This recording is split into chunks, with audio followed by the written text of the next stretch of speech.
Today we're going to have a little look around our 2007 Porsche Cayman S. Now in 2005 the Cayman S was created to produce a fast mid-engine coupe.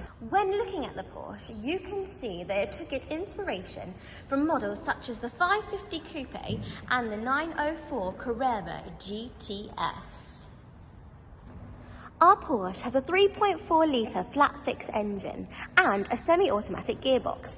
Now this was one of the optional extras on this car, and the previous owner opted for a lot of the optional extras. So let's have a look at them now. So this beautiful orange is one of the optional extras. So this is actually the factory PTS colour paint to sample, and it is the colour 8C6 orange. It is a stunner.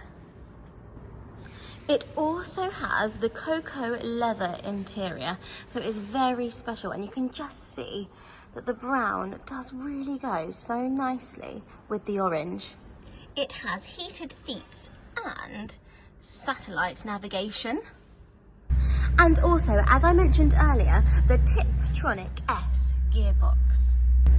If you are interested in our 2007 Porsche Cayman S, then please go on the Bridge Classic Cars Competitions website for all the information you need.